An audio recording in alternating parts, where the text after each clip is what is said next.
I have with me the President for the European Bank for Reconstruction and Development, Odile Rena-Basso, here with us here on NDTV. Many thanks for speaking with us. My first question is with regards to the G20 meeting in Gandhinagar.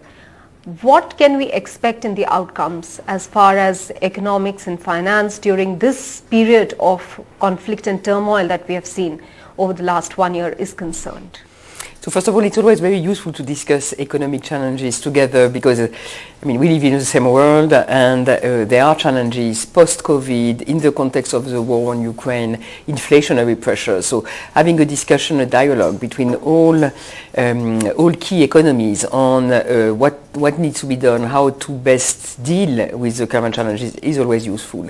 And then the presidency priorities very much focus on investment in infrastructure, how to deal with the need to invest for the climate and to address the climate crisis that we see developing, but also how to transform the multilateral development banks in order to make them more effective and have more capacity to support this infrastructure green transition agenda. Was the issue of Ukraine specifically discussed in any of these meetings, and especially at Gandhinagar, considering that the war in Ukraine is one issue that has created differences between the West and Russia and China on the one side, and also fuel and food crisis?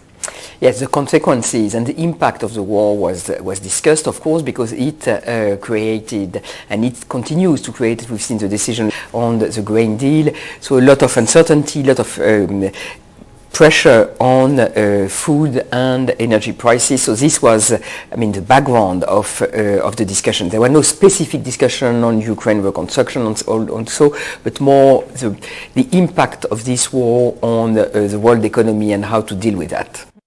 You've also spoken about Indian firms, helping Indian firms diversify more investments from India in some of the areas where the European Bank for Reconstruction and Development is working. What are some of these areas, sectors that you would advise or urge Indian firms to look at? No, I think there is a very large opportunity and it's a very good time for Indian companies to start investing abroad, develop their export abroad, and we are already working with a number of them. Key areas are very large. It can go from IT services, which is already quite well developed, and from manufacturing.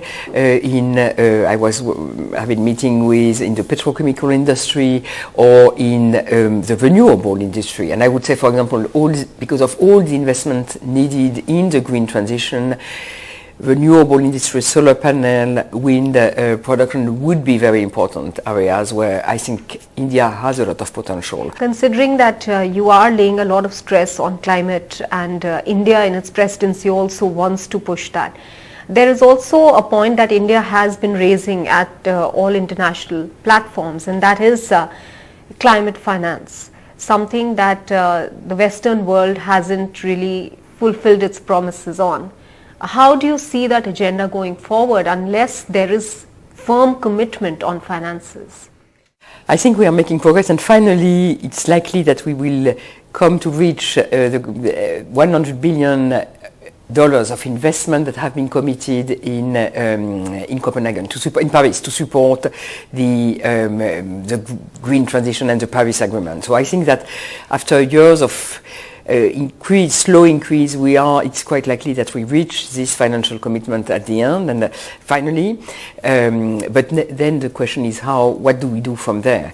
And that's an important discussion that needs to take place in the G20. It will be also in the COP. My final question to you, India's presidency of G20 comes at a time when, as we've just spoken about, there is this gap between the West, China and Russia on the one side. There is an ongoing war in Ukraine. We've just come out of the COVID-19 pandemic. Is India's challenge much bigger than many other countries in the recent past who hosted the G20? It's not an easy time. It was already the case last year. For example, ministers yesterday could not agree to a joint statement. It was a statement by the presidency because of the different position on the war in Ukraine. So it's challenging. I think the presidency is doing a great job to bringing everybody together and to still pursue the agenda and get deliverables, because I think that's very important to continue multilateral discussion, even if the background is difficult.